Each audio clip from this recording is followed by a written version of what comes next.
नमस्कार दोस्तों। देखिए मित्रों, सेकंड ग्रेड में हम सेकंड यूनिट पढ़ रहे हैं लर्निंग वाली।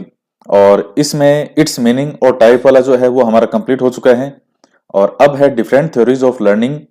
तो यहाँ हम पढ़ेंगे और ये इसमें सबसे महत्वपूर्ण टॉपिक में आते हैं क्योंकि इसमें कई मनोवैज्ञानिक हैं जिन्होंने कई प्रयोग किए, तो उनसे संबंधित आपसे पूछता है। और इसके साथ ही सेकंड ग्रेड के साथ तो देखिएगा, सेकंड ग्रेड में तो आपको पढ़ना ही पढ़ना है। और रीट भर्ती की भी घोषणा हो चुकी है, आप सबने देखा ही है। तो रीट के एग्जाम के लिए भी ये बिल्कुल सेम यही टॉपिक आपको पढ़ना है।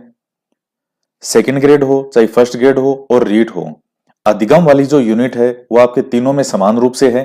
वही सिद्धांत है, वही अधिगम के क्षेत्र वगैरह, वही अधिगम के पठार, सारी चीजें। तो आज हम इसको आगे पढ़ते हैं और जो पावलाव वाली थ्योरी है वो आज हम कंप्लीट कर लेंगे। तो अधिगम या सीखने के सिद्धांत, थ्योरी ऑफ लर्निंग, सीखने की प्रक्रिया को समझने के लिए या सीखने के स्वरूप की व्याख्या करने के लिए कई सिद्धांत प्रस्तुत किए गए हैं और इन्हें दो भागों में बांटा जा सकता है।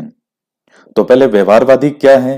देखिए, हम इसको सिद्धांत को, अधिगम के सिद्धांत जो है लर्निंग थ्योरीज, दो भागों में बांट सकते हैं। एक तो है व्यवहारवादी और दूसरा है संज्ञानवादी क्षेत्र सिद्धांत। तो ये क्या है, इनमें क्या क्या डिफरेंस है और थोड़ा सा वो देखेंगे डिफरेंस, और कौन किसको मानता है ये चीज देखेंगे। और उसके बाद फिर पावलाव वाली जो थ्योरी है उसको आगे हम कंटिन्यू करेंगे। तो दो भागों में बांटा जा सकता है अधिगम के सिद्धांत को मुख्य रूप से। पहला है व्यवहारवादी सिद्धांत, दूसरा है संज्ञानवादी क्षेत्र सिद्धांत। तो व्यवहारवादी सिद्धांत है, इसी का ही सिद्धांत का दूसरा नाम है उद्दीपक अनुक्रिया सिद्धांत। तो एक तो ये है, और दूसरे की अगर हम बात करें तो वो है संज्ञानवादी क्षेत्र सिद्धांत, जिसको उद्दीपक उद्दीपक सिद्धांत भी कहा जाता है। यानी ये उद्दीपक अनुक्रिया के नाम से या व्यवहारवादी कह लीजिए, इस नाम से ज्यादा जाने जाते हैं। उद्दीपक अनुक्रिया वाले के इंग्लिश टर्म आपको ध्यान में रखना जरूरी है, बाकी तो आप नॉर्मली समझ आएंगे।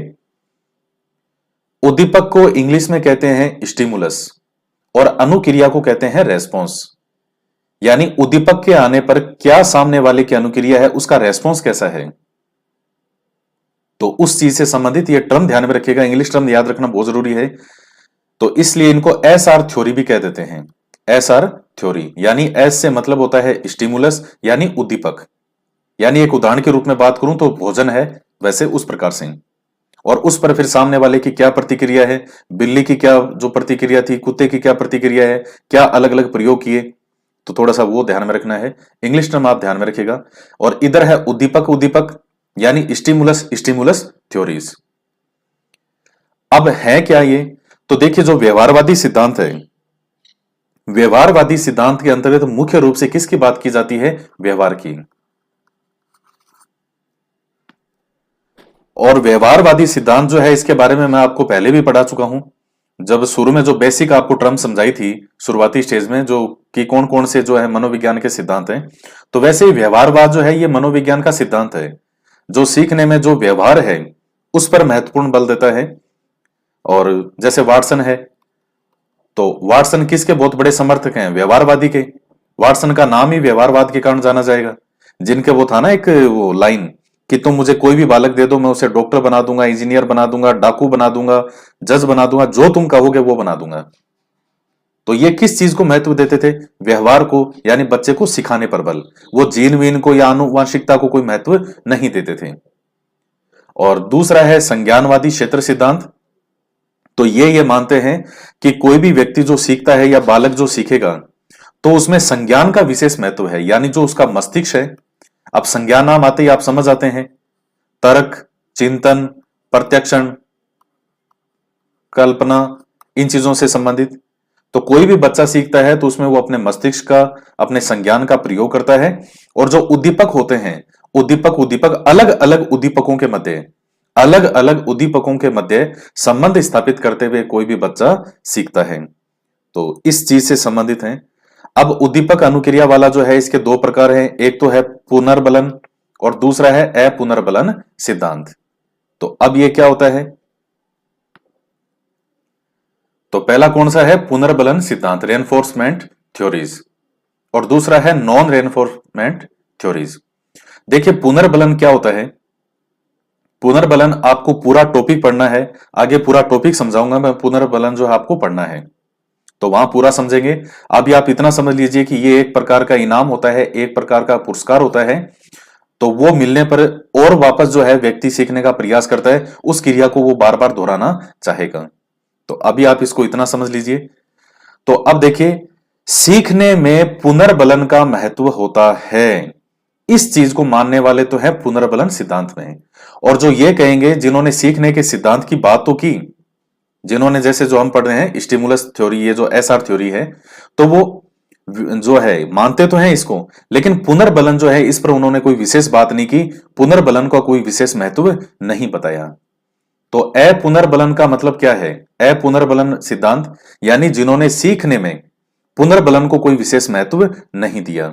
तो जिन्होंने सीखने में पुनर्बलन को कोई विशेष महत्व नहीं दिया, उसमें एक तो गुथरी का सिद्धांत है, एक पावलाव का सिद्धांत है, पावलाव हम आज पढ़ने वाले हैं। और पुनर्बलन सिद्धांत, जो पुनर्बलन को विशेष महत्व देते थे वो कौन है? तो इनमें ये सिद्धांत है, स्किनर है, हल है, मिलर है और थॉर्नडाइक का सिद्धांत। तो ये मुख्य रूप से हैं। तो हालांकि देखिए आपसे एग्जाम में कोई विभाजन पूछता नहीं है वो कि बताओ कौन सा मानने वाले थे कि नहीं मानने वाले थे।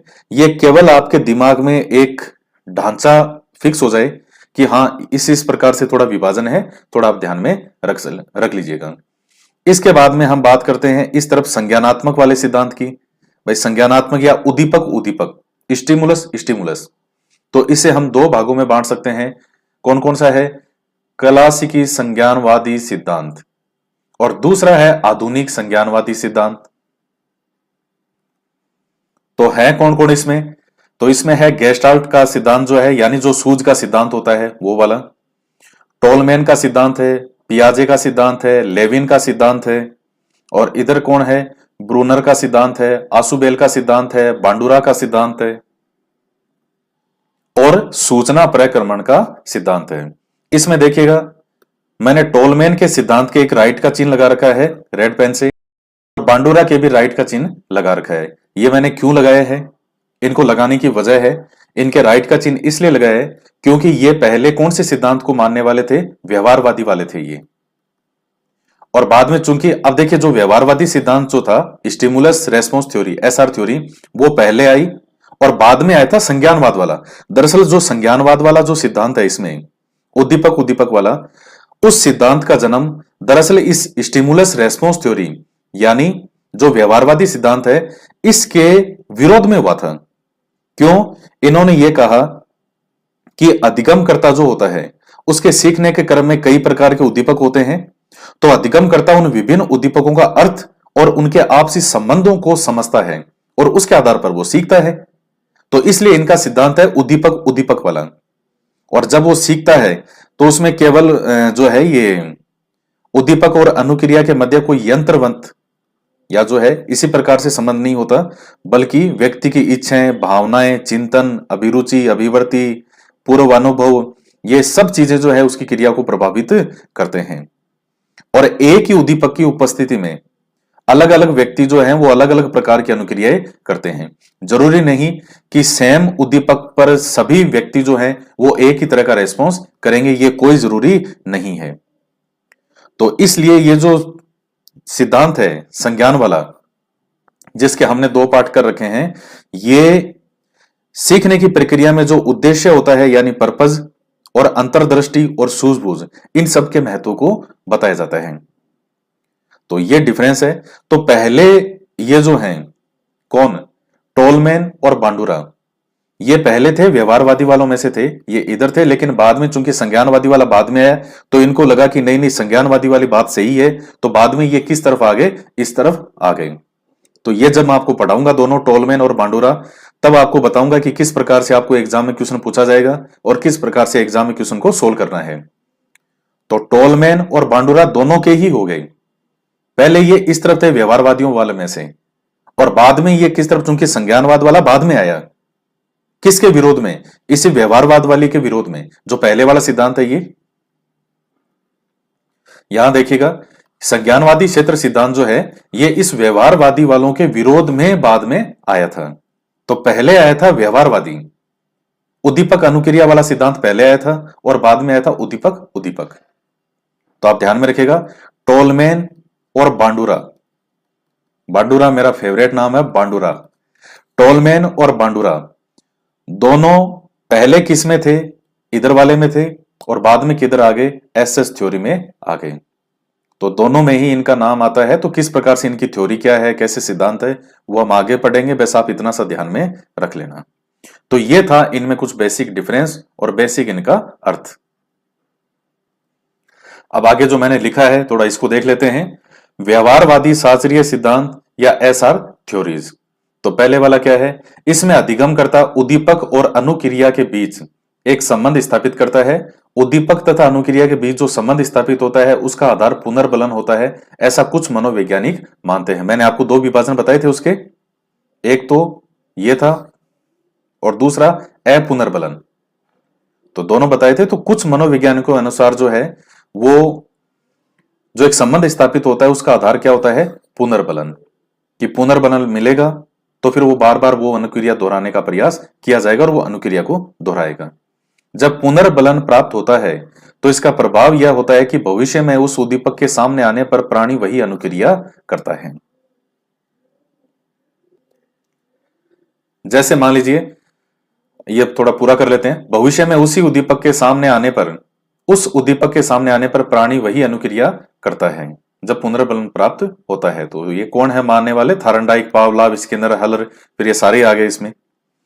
तो यानी जैसे मान लीजिए किसी बच्चे ने किसी व्यक्ति की मदद की, कोई व्यक्ति मान लीजिए जो है वो सड़क के इस तरफ है, बुजुर्ग व्यक्ति है और उनको सड़क क्रॉस करनी है, वो बच्चा स्कूल से जा रहा है, उसने उनकी मदद की, इस तरफ से उस तरफ उसने पहुंचा दिया। स्कूल के अध्यापक ने उनको देख लिया कि देखो बच्चे ने मदद की, और अगले दिन सुबह मॉर्निंग में जब स्कूल में क्या होती है, प्रार्थना, उस समय प्रार्थना होने के बाद उस बच्चे को बुलाया गया और सबके सामने उस बच्चे को सम्मानित किया गया और उसे शाबाशी दी गई। तो यह शाबाशी जो बच्चे को मिली है वो क्या है, वो एक प्रकार का पुनर्बलन है। तो पुनर्बलन तो हमें पूरा पढ़ना है, डिटेल में पढ़ेंगे पुनर्बलन क्या, कैसे प्रकार होते हैं, क्या सही अर्थ है इसका, एक एक चीज पूरी डिटेल में पढ़ेंगे। दूसरा आता है संज्ञानात्मक और क्षेत्र संगठनात्मक सिद्धांत, या आप इसी को ही उद्दीपक सिद्धांत कहते हो, यानी स्टिमुलस स्टिमुलस थ्योरी। इस सिद्धांत का प्रतिपादन उद्दीपक अनुक्रिया सिद्धांत के विरोध में हुआ।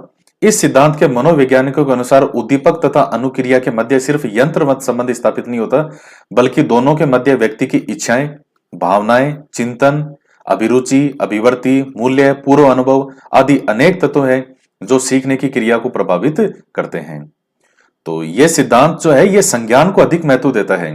ये कोई ऐसा नहीं है कि ये कह रहे हैं कि कोई मशीन की तरह नहीं होता मनुष्य, या कोई ऐसा नहीं है कि बस उसको एक बार जो प्रक्रिया होगी, उद्दीपक जो आया उसी के अनुसार उसने अनुक्रिया, अब वो बार बार बस उसी क्रिया को दोहराएगा एक मशीन की तरह, ऐसा नहीं है।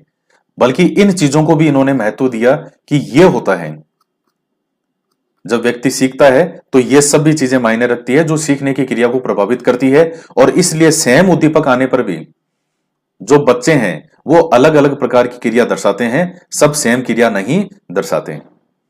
तो चूंकि ये बाद में आया था, नया सिद्धांत कह सकते हो या आधुनिक सिद्धांत कह सकते हो संज्ञानात्मक वाले को, वो पहले वाला है व्यवहारवादी, पहले वो आया था व्यवहारवादी वाला। इसी कारण एक ही उद्दीपक की उपस्थिति पर विभिन्न व्यक्ति अलग अलग प्रकार की अनुक्रियाएं करते हैं। अतः यह सिद्धांत सीखने की प्रक्रिया में उद्देश्य, अंतर्दृष्टि व सूझबूझ के महत्व को प्रदर्शित करते हैं। कोहलर, लेविन, टोलमैन, पियाजे आदि के सिद्धांत इसी में आते हैं। तो ये दो मुख्य प्रकार से वर्गीकरण है और इन दोनों के अंदर भी जो माइनर डिफरेंस हो रहा है वो भी मैंने आपको बता दिया। अब हम पढ़ने वाले हैं पावलोव का सिद्धांत, क्लासिकी अनुबंध का सिद्धांत, जिसके और भी कई नाम है, शास्त्रीय अनुकूलन का सिद्धांत भी आप इसको कहते हो। तो अब पढ़ते हैं क्लासिकी अनुबंधन का सिद्धांत। तो अब देखिए क्लासिकी अनुबंधन सिद्धांत है, ये दिया किसने, तो सबसे पहले नाम आपको पता होना चाहिए, आईपी पावलोव। ये कौन थे, ये रूसी शरीर विज्ञानी थे। ये देखिए, ये कोई मनोवैज्ञानिक या वैसे नहीं थे, ये रूसी शरीर विज्ञानी थे।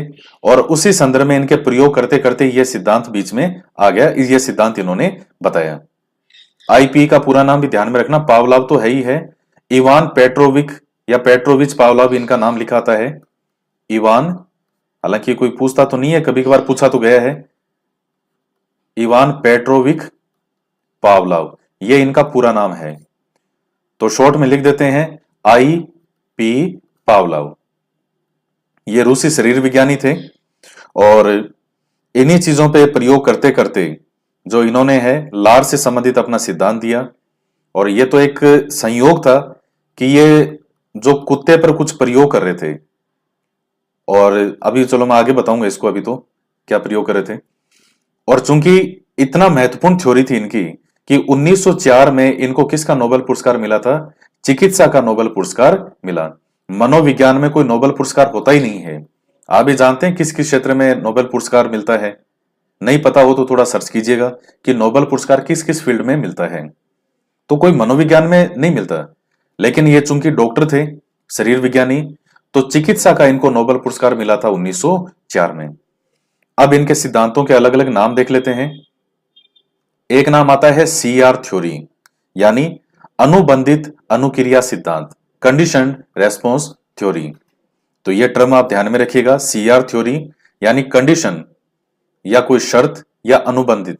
भाई एक टर्म होती है कंडीशन, इंग्लिश टर्म है। कंडीशन क्या होती है? शर्त ही होती है। आप फॉर्म भी भरते हो तो उसमें भी कंडीशन होती है। इसी शर्त को एक नाम कहते हैं अनुबंध। जैसे दो जनों के बीच में कोई कंडीशन है, कोई अनुबंधन है, तो उसी से संबंधित है। तो सीआर थ्योरी फुल फॉर्म है कंडीशन रेस्पॉन्स थ्योरी। और दूसरे नाम क्या क्या है? प्राचीन अनुबंधन का सिद्धांत, अनुकूलित जो है अनुकूलित अनुक्रिया सिद्धांत, उसके बाद है अनुबंधित अनुक्रिया सिद्धांत, ये तो सीआर थ्योरी वाला नाम हो गया इंग्लिश में। संबंध प्रतिक्रिया का सिद्धांत और संबंध प्रत्यावर्तन का सिद्धांत। तो ये कई नाम आते हैं, आप इन नाम को सबको ध्यान में रखिएगा कि कौन कौन से नाम से इस सिद्धांत को पुकारा जाता है। कई बार वो हिंदी वाला नाम भी देता है, इंग्लिश में जो है इसको मुख्य रूप से सीआर थ्योरी कहा जाता है, लेकिन हिंदी में इसके कई नाम है, संबंध प्रत्यावर्तन, संबंध प्रतिक्रिया, अनुबंधित अनुक्रिया, शास्त्रीय अनुकूल। चूंकि देखिए ये लोग इंग्लिश जानते थे, भाई इंग्लिश जानते थे, रूस के भी थे, इनकी सबकी अपनी भाषाएं थी। तो इनको तो ऐसा नहीं है कि पावलाव को हिंदी आती थी। भाई ये हिंदी में नाम लिखे किसने? जो पावलाव ने तो नहीं लिखे, क्योंकि पावलाव को हिंदी थोड़ी आती थी। ये तो ठीक है, बाद में जब इनकी जो बुक वगैरह है और जब हिंदी में उनका अनुवाद हुआ, इनके सिद्धांतों को हिंदी में लिखा गया, सब जो दूसरे देश वाले हैं सब ने अपनी अपनी भाषाओं में अनुवाद किया। चूंकि इतना महत्वपूर्ण सिद्धांत था, पूरे विश्व स्तर पर इस सिद्धांत को पहचाना गया, तो हिंदी वालों ने भी नाम लिखेगा, अपने भी लिखेंगे। तो हिंदी के नाम बड़े दोहरे दोहरे होते हैं, बड़े मुश्किल होते हैं। इंग्लिश टर्म सबसे लोकप्रिय इनके टर्म है सीआर थ्योरी, ये इनका सबसे फेमस नाम है। तो ये अनुकूलित अनुक्रिया, शास्त्रीय अनुकूलन, अनुबंधित अनुक्रिया, ये सब नाम भी आपको ध्यान में रखने हैं। प्रयोग किस पे किया था? इनका प्रयोग था कुत्ते पर। प्यारा सा कुत्ता था, ये देखिएगा, ये एक कुत्ता है और ये जो आपके सामने बना हुआ है डायग्राम, तो इसी का यूज किया जाता है जब भी पावलोव को समझाते हैं, तो इस पूरे डायग्राम का यूज किया जाता है कि भाई इस प्रकार से कुत्ता था और इस पर ये प्रयोग कर रहे थे। अब देखिएगा, अब जो मैं समझा रहा हूं बहुत ध्यान से सुनिएगा। पावलोव ने कोई सिद्धांत देने के लिए अपना प्रयोग नहीं किया था। ये क्या थे? ये शरीर विज्ञानी थे और जो पाचक क्रियाएं हैं, यानी जो डाइजेस्ट वाला एक होता है सिस्टम, उस पर दरअसल ये अध्ययन कर रहे थे। तो इन्होंने एक आदमी रखा हुआ था जो इस कुत्ते को डेली का भोजन ला करके देता समय पे, और ये कुछ जैसे लार ग्रंथि से कितनी लार निकलती है, किस हिसाब से ये पूरा इसके ये मुंह में ये बांध कर एक पाइप लगा करके इस तरह से इन्होंने बांध रखी थी, और इसके अंदर जो है ये लार को देखते थे कि भाई ये अपना प्रयोग कर रहे थे। मैं जो समझा रहा हूं बहुत ध्यान से सुनिएगा, पावलोव ने कोई ये सिद्धांत देने के लिए नहीं किया, वो तो अपना प्रयोग कर रहे थे जो उनको करना था। अब उसी संदर्भ में वो डेली का आदमी जो है आता और इस कुत्ते को खाना खिलाता। एक दिन पावलोव बैठे, जो पावलोव है वो बैठे बैठे उन्होंने गौर किया कि जो ही उस आदमी के कदमों की आहट हुई, जो ही उस आदमी के कदमों की आहट हुई, इस कुत्ते ने जो लार है वो छोड़ दी। ये जब पावलाव ने चीज देखी कि अभी तक तो भोजन इसके सामने आया ही नहीं है, फिर भी इसके लार आई, तब वहां से फिर इन्होंने पूरी तरह से पर्टिकुलर अपने सिद्धांत को दिया। तो ये कुछ मेन पॉइंट है इसमें, और बाकी इनका जो सिद्धांत है उसका सार क्या है मैं शॉर्ट में आपको बता देता हूं। वो इनके पूरे सिद्धांत का सार है।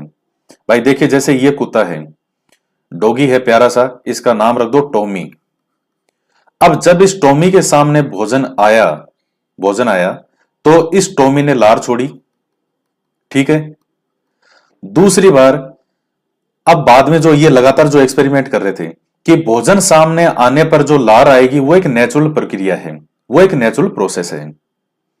अब दूसरी बार इस भोजन को देने से पहले कुछ समय पहले जस्ट घंटी बजाई गई और उस घंटी बजाने के बाद में इसको जो है कुछ सेकंड के बाद में 4-5 सेकंड 10 सेकंड के बाद में भोजन दिया गया।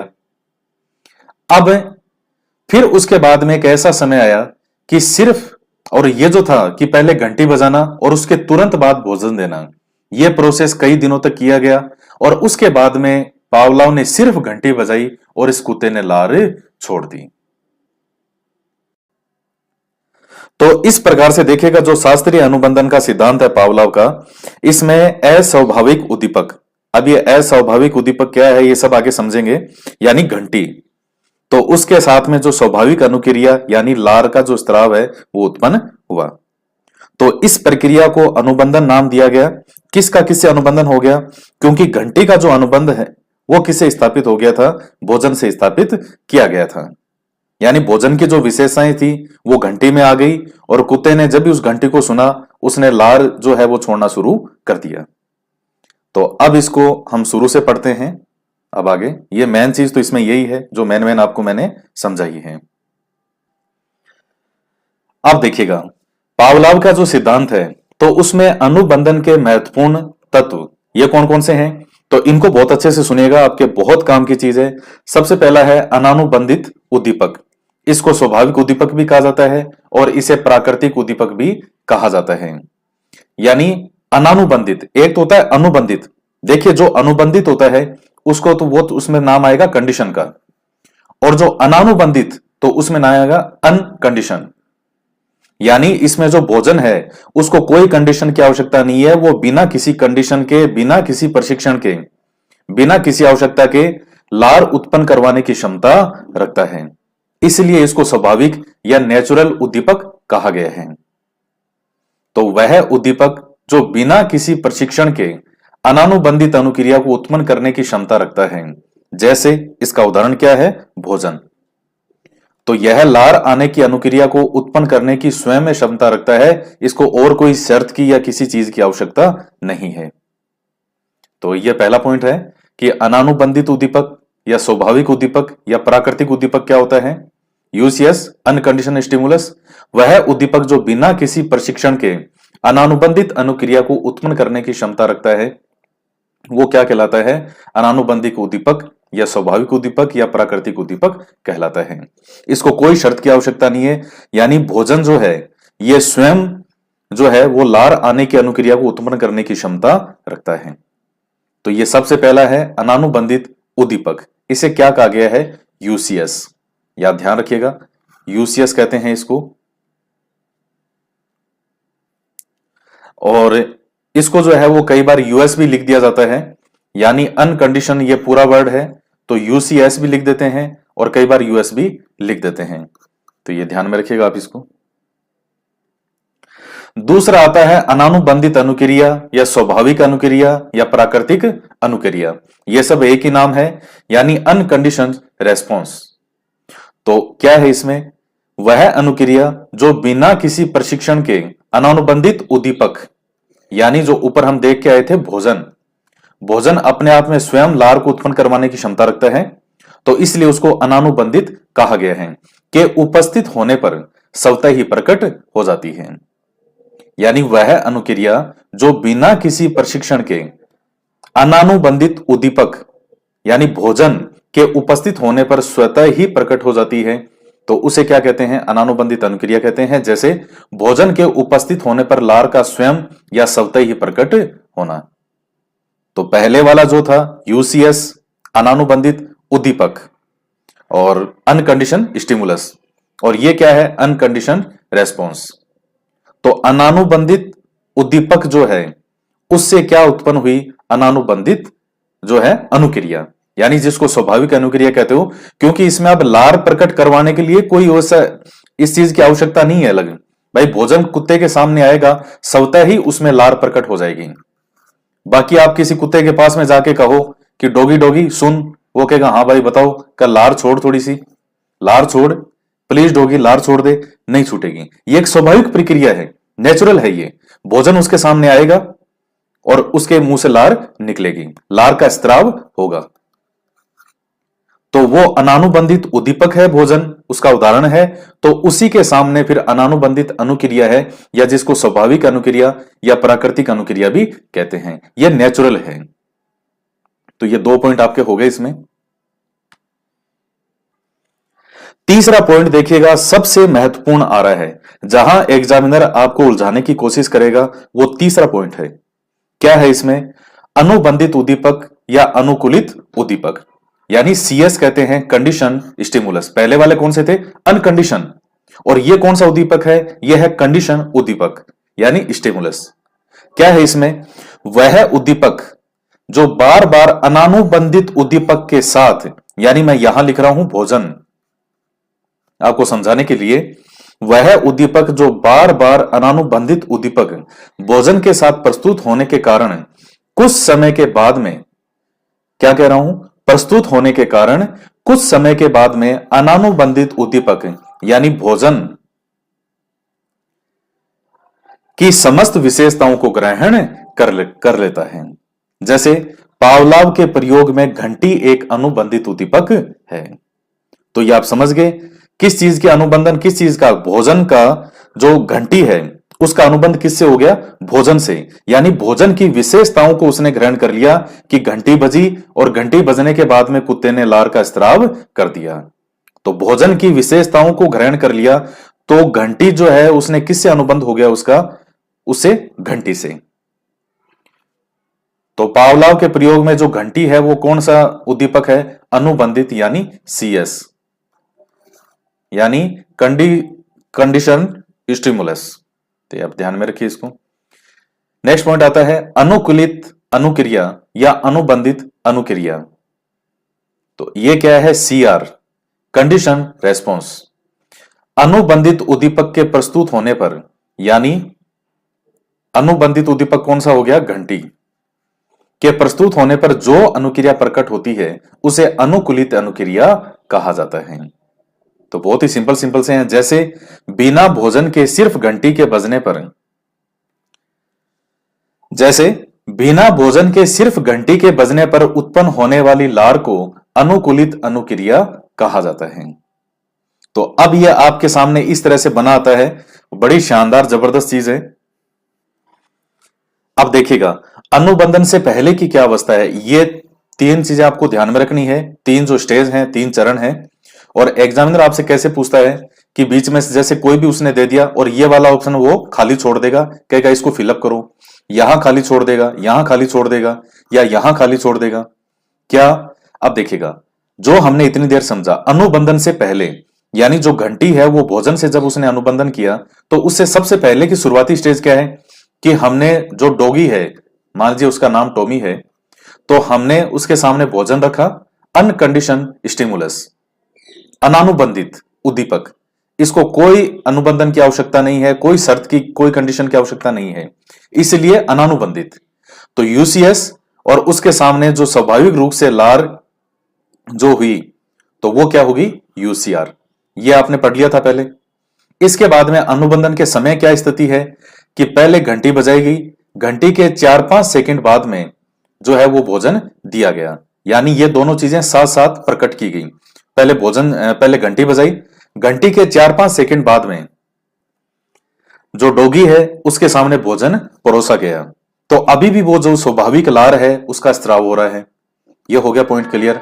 अब क्या हो चुका है, भोजन और घंटी जो है वो भोजन के साथ अनुबंध स्थापित कर चुकी है और तीसरे चरण में सिर्फ घंटी बजाई, भोजन नहीं दिया, तो भी जो डॉगी है उसने लार का स्त्राव कर दिया। तो ये 3 चरण है और कई बार देखिए कुछ बुक्स वगैरह हैं उनमें उल्टे पुल्टे लिखे होते हैं, तो ये ध्यान रखिएगा। ये जो मैं आपको यहां लिखा रहा हूं उसी को ही सही मानना। कुछ जैसे कई बार मार्केट में गाइड वगैरह आती है तो कौन सी गाइड में क्या लिखा है वो सब मुझे पता है, मार्केट में कौन सी गाइड में क्या लिखा होता है, लेकिन जो मैं आपको यहां लिखा रहा हूं, अगर किसी चीज में कोई डाउट हो तो सही उसी को ही मानना जो मैं आपको बता रहा हूं, क्योंकि मैं जो जिससे आपको ये सारी चीजें हैं वो सब ऑथेंटिक बुक से हैं।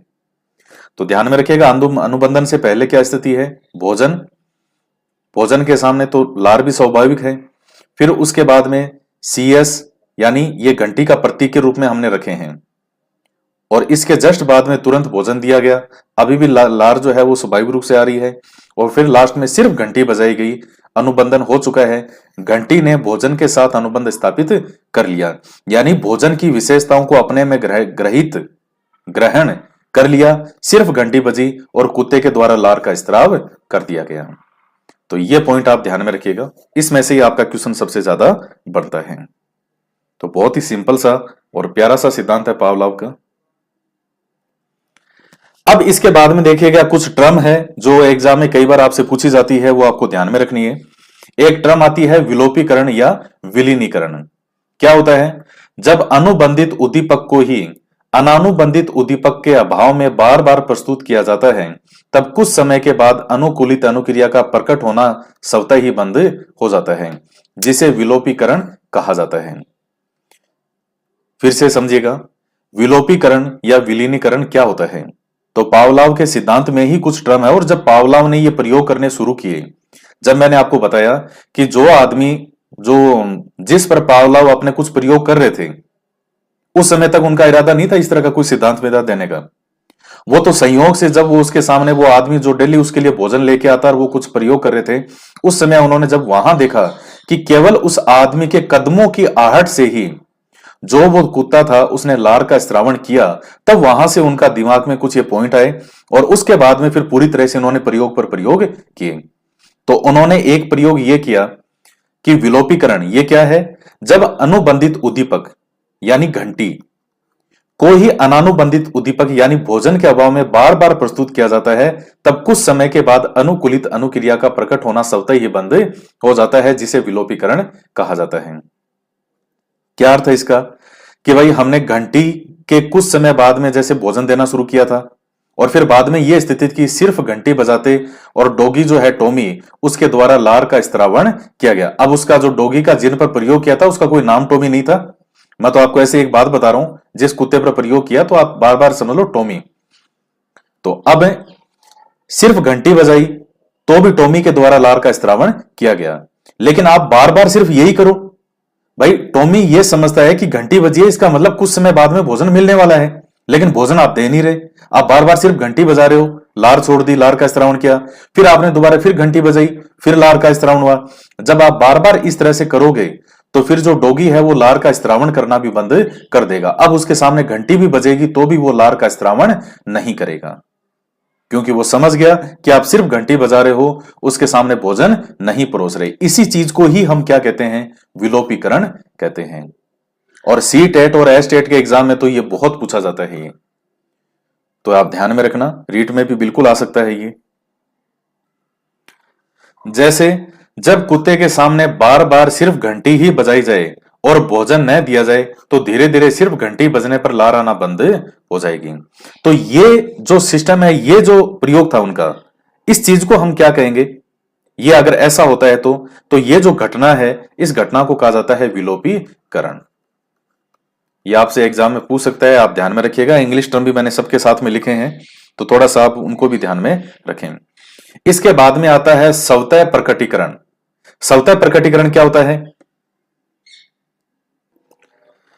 जब अनुकूलित अनुक्रिया का विलोपीकरण हो जाता है और उसके बाद यदि एक बार फिर अनानुबंधित उद्दीपक और अनुबंधित उद्दीपक, यानी अनानुबंधित उद्दीपक है ये तो कौन सा हो गया, भोजन हो गया, और अनुबंधित वाला कौन सा है, घंटी, के उद्दीपक को एक साथ प्रस्तुत किया जाए तो अनुकूलित अनुक्रिया पुनः प्रकट हो जाती है, जिसे स्वतः प्रकटीकरण कहा जाता है।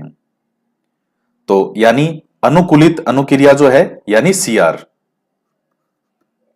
तो ऊपर क्या था विलोपीकरण, कि जैसे सिर्फ घंटी बजाई जाए और बाद में भोजन नहीं दिया जाए तो धीरे धीरे लार का स्राव आना भी बंद हो जाएगा, तो वो तो है विलोपीकरण। लेकिन अब मान लीजिए फिर से आप पहले घंटी बजाओ और फिर से भोजन देना शुरू कर दो, तो फिर वापस जो वो अनुबंध है वो वापस पुनः स्थापित हो जाएगा। फिर कुछ समय के लिए वापस ऐसा होगा कि आपने सिर्फ घंटी बजाई और डोगी के द्वारा लार का स्त्रावण किया गया, तो फिर से वो हो जाएगा। इसी चीज को क्या कहा गया है, स्वतः प्रकटीकरण। तो इस पॉइंट को आप ध्यान में रखिएगा, बहुत अच्छी अच्छी टर्म है। फिर देखिएगा आता है सामान्यीकरण। सामान्यीकरण क्या होता है, जब अनुबंधित उद्दीपक से मिलता जुलता कोई नया उद्दीपक प्रस्तुत किया जाए तो उसके प्रति भी अनुबंधित अनुक्रिया होने लगती है, तो इसे ही उद्दीपक सामान्यीकरण कहा जाता है। तो अब ये क्या है, देखिए पावलाव के जो कुत्ते पर उन्होंने प्रयोग किया, पावलाव ने अपने कुत्ते पर प्रयोग किया कि जैसे वो घंटी बजने पर जो है लार का स्त्रावण कर रहा था, अब इस घंटी से ही मिलता जुलता एक और जो है वो उद्दीपक के रूप में जैसे मान लीजिए साइकिल है जो उन्होंने प्रयोग किए, तो जब साइकिल की भी घंटी बजी इस घंटी की बजाय तो भी उस डॉगी ने लार का स्त्रावण किया। बस यही चीज है सामान्यीकरण, यानी वही उसका किसी एक घटना या एक विशेषता या किसी एक घटना को कई जगह अप्लाई किया जा सके, उसी चीज को एक सामान्यीकरण कहा जाता है। तो अब यहां यही है कि घंटी बजने पर लार का स्त्रावण डॉगी के द्वारा किया जा रहा था, लेकिन अब वो घंटी की बजाय जो बैल है, ये इस तरह से उस बैल की बजाय बैल, ये बैल वो बैल मत समझ लेना बैल वाला, जैसे सांड जो होता है और एक बैल होता है वो मत समझ लेना। यहां बैल मैं बोल रहा हूं तो बैल से मतलब बैल जो घंटी होती है, तो वो बजाई जा रही थी, लार का स्त्रावण हो रहा था। बाद में साइकिल की भी घंटी बजी तो भी उस डॉगी के द्वारा लार का स्त्रावण कर दिया गया। बस यही चीज कहलाती है उद्दीपक सामान्यीकरण, जनरलाइजेशन। जब अनुबंधित उद्दीपक से मिलता जुलता कोई नया उद्दीपक प्रस्तुत किया जाए तो उसके प्रति भी अनुबंधित अनुक्रिया होने लगती है और इसे ही उद्दीपक सामान्यीकरण कहा जाता है। नेक्स्ट आता है विभेदीकरण। विभेदीकरण क्या होता है, जब प्राणी को सिर्फ अनुबंधित उद्दीपक के साथ ही अनानुबंधित उद्दीपक की प्राप्ति होती है तो वह अनुबंधित उद्दीपक से मिलते जुलते उद्दीपक के प्रति अनुक्रिया करना बंद कर देता है। यानी अनुबंधित उद्दीपक कौन हो गया, सीएस यानी घंटी, और अनानुबंधित उद्दीपक यानी भोजन यानी यूसीएस। तो इसका मतलब क्या है वो मैं आपको समझा देता हूं। देखिए जैसे ऊपर हमने पढ़ा था सामान्यीकरण कि अगर साइकिल की भी घंटी बजी, अब घंटी तो घंटी है, जो घंटी की आवाज है साइकिल वाली भी थोड़ी मिलती जुलती सी है, बिल्कुल एज इट इज तो वैसी नहीं है लेकिन मिलती जुलती सी तो है कि हाँ ये भी घंटी है वो भी घंटी है, तो भी लार का स्त्रावरण हुआ डॉगी के द्वारा। लेकिन अब मान लीजिए कि भोजन जो है वो केवल इस घंटी वाली के बाद में ही मिले, पहले घंटी बजाई जिसको बैल कहते हैं और इस घंटी के बाद में भोजन दिया गया। साइकिल की जब घंटी बजी तो उसके साथ भोजन नहीं दिया गया। इस तरह का जब इन्होंने प्रयोग किया तो फिर उसके बाद में इन्होंने यह पाया कि जब साइकिल की घंटी बजती है तो वहां इस बार सामान्यीकरण की क्रिया नहीं हुई, यानी उस डॉगी ने लार का स्त्रावण नहीं किया। जब सिर्फ इस घंटी के साथ में ही भोजन मिलेगा और आप साइकिल की घंटी के साथ में उसको भोजन नहीं दे रहे तो डॉगी जो है वो साइकिल की घंटी के बाद में लार का स्त्रावण नहीं करेगा, वो केवल इस बैल यानी इस घंटी के साथ में जो है लार का स्त्रावण करेगा। यही चीज क्या कहलाती है, विभेदीकरण कहलाती है। जब प्राणी को सिर्फ अनुबंधित उद्दीपक के साथ ही अनानुबंधित उद्दीपक की प्राप्ति होती है तो वह अनुबंधित उद्दीपक से मिलते जुलते उद्दीपक के प्रति अनुक्रिया करना बंद कर देता है। तो मिलता जुलता उद्दीपक कौन सा हो गया, यानी साइकिल की घंटी, तो उसके प्रति अनुक्रिया करना बंद कर देता है। यही चीज क्या कहलाती है, विभेदीकरण कहलाती है। तो ये कुछ पॉइंट है छोटे छोटे जो आपसे परीक्षा में पूछ सकता है। नेक्स्ट आता है उच्च क्रम अनुबंधन, तो हायर ऑर्डर कंडीशनिंग। तो ये क्या है, तो ये भी एक बहुत सिंपल सी चीज है कि जो अनुबंधित उद्दीपक है यानी जैसे घंटी है तो उसके साथ में कोई भी नया उद्दीपक युग्मित किया जाए या उसके साथ में भी कोई नया दूसरा उद्दीपक जोड़ा जाए तो जैसे डॉगी प्रयोज्य से मतलब यहां जो डॉगी है उसके प्रति भी अनुबंधित अनुक्रिया करने लगेगा। तो उसके साथ मान लीजिए जैसे सीएस है, तो सीएस के साथ में कोई और नया उद्दीपक है, मान लीजिए वो ऐड कर दिया, तो कुत्ता उसके प्रति भी वैसी अनुक्रिया करेगा जैसी वो इस अनुबंधित उद्दीपक के प्रति कर रहा है। तो कुछ बेसिक सी चीजें हैं उच्चक्रम अनुबंधन। तो इनको आप देखिएगा, ये 4-5 टर्म है। जैसे विलोपीकरण है, वो आपको पता होना चाहिए विलोपीकरण क्या होता है, वो आपसे पूछ सकता है। इसके अलावा स्वतः प्रकटीकरण है, यह आपसे पूछ सकता है। सामान्यीकरण है, यह आपसे पूछ सकता है। विभेदीकरण है, यह आपसे पूछ सकता है। और उच्च क्रम अनुबंधन है, यह आपसे पूछ सकता है। तो ये वाला टॉपिक आपका पॉइंट जो है, इसमें मेन पॉइंट हो गए आपके सारे। अब इसके बाद में आता है कि जो अनुकूलित अनुबंधन सिद्धांत है, यानी जो सीआर थ्योरी है, इस सीआर थ्योरी की शैक्षिक उपयोगिता क्या है। तो अब इसमें एक टर्म आगे और आएगी, सांवेगिक अनुबंधन भी हम देखेंगे। वो दरअसल वाटसन का एक प्रयोग है जो एक अल्बर्ट नाम के 11 माह के बच्चे पर किया गया था। तो वहां जो अनुबंधन है वो सांवेगिक अनुबंधन कहलाता है, यानी भावना वाली, जैसे मैं समझाऊंगा अभी आपको। तो अनुबंधन द्वारा भय, प्रेम और घृणा आदि के भाव उत्पन्न किए जा सकते हैं। जैसे सांवेगिक अनुबंधन वाला है, तो उसका एक उदाहरण दे रहा हूं आपको, क्या है उसमें। सांवेगिक अनुबंधन क्या होता है कि वाटसन द्वारा अपनी पत्नी रेनोर के साथ 1920 में अल्बर्ट नामक 11 माह के बच्चे पर प्रयोग किया गया। तो ये जो प्रयोग है क्या कहलाया था, लिटिल अल्बर्ट एक्सपेरिमेंट कहलाया था। तो ये नाम ध्यान में रखिएगा आप। देखिए कई जगह ये लिखा जाता है कि अल्बर्ट इनका बच्चा था, या कई जगह ये भी लिखा जाता है कि वाटसन ने अपने बच्चे अल्बर्ट पर यह प्रयोग किया था। लेकिन हालांकि ये कोई आम के काम की चीज नहीं है, ना ही आपसे पूछा जाएगा। अल्बर्ट इनका पुत्र नहीं था, कोई अनाथ आश्रम से लाया हुआ कोई एक बच्चा था जिस पर इन्होंने प्रयोग किया। और हालांकि इनकी आलोचना भी हुई थी कि इन्होंने एक बच्चे पर इस तरह का प्रयोग किया, लेकिन इस सिद्धांत ने, ये जो प्रयोग था, इसने लोगों को बहुत कुछ ये बताने की प्रयास किया कि देखिए किस प्रकार से एक बच्चा जो है वो अनुबंधन स्थापित कर लेता है, यानी जो संवेग है वो उसका भी अनुबंधन स्थापित हो जाता है। जैसे क्या किया था, वाटसन द्वारा अपनी पत्नी रेनोर के साथ 1920 में अल्बर्ट नामक 11 माह के एक बच्चे पर प्रयोग किया गया, जिसको लिटिल अल्बर्ट एक्सपेरिमेंट कहा जाता है।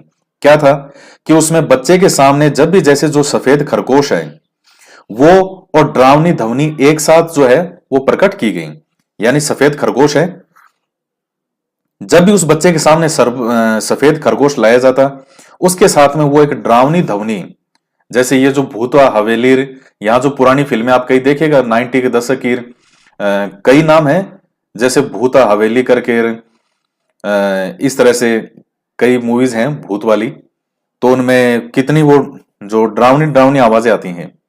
तो हर बार खरगोश के साथ में वो डरावनी ध्वनि जो है वो है इसके सामने लाई गई।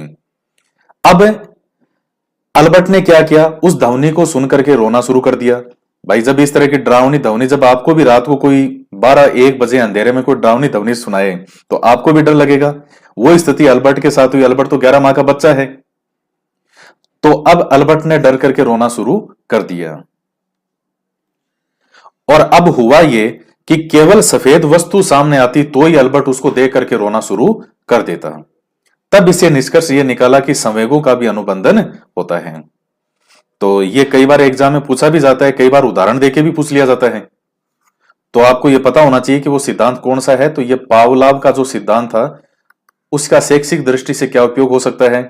वाटसन ने यह सिद्ध किया था कि संवेगों का भी अनुबंधन होता है, यानी सफेद खरगोश के साथ में हर बार डरावनी ध्वनि लाई गई तो अल्बर्ट ने डर करके रोना शुरू कर दिया। अब उसके बाद जब भी सफेद वस्तु लाई जाती तो अल्बर्ट ये जानता हाँ ये भी डरावनी चीज ही है।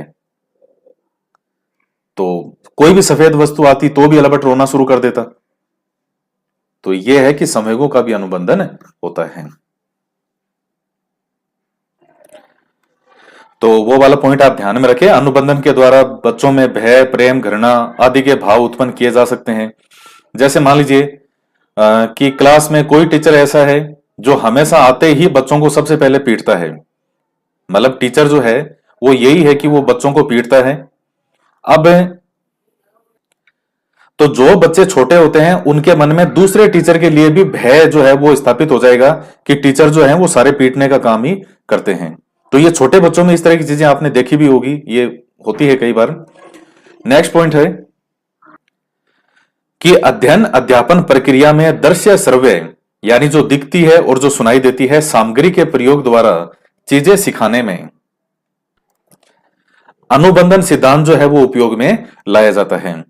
तो जिस तरह से का जो एक प्रयोग वाटसन ने किया था, भाई किस प्रकार से बच्चे संवेगों का अनुबंधन कर लेते हैं, बाकी दृश्य श्रव्य चीजें सिखाने में भी जो एक्सपेरिमेंट वगैरह किए जाते हैं तो उसमें इस तरह से चीजें प्रयोग में लाई जाती है ताकि बच्चा देख के और सुन करके और इस हिसाब से अनुबंध स्थापित करे, सीखने में उपयोग में लाया जाता है। भाषा को सीखने व सिखाने विशेषकर वस्तुओं को नामबद्ध करने के लिए भी ये विशेष रूप से उपयोगी है। उचित आदतों, रुचियों और अभिवर्तियों आदि के समुचित विकास में भी उपयोगी है। तो ये कुछ बेसिक सी चीजें हैं। तो ये जो सिद्धांत है ये आपका सिद्धांत है पावलोव का। और तो ये टॉपिक जो है ये आपका कंप्लीट होता है और आगे और जो नेक्स्ट वीडियो आएगा उसमें और हम नया टॉपिक करेंगे। तो मिलते हैं नेक्स्ट वीडियो में। जय हिंद, जय भारत।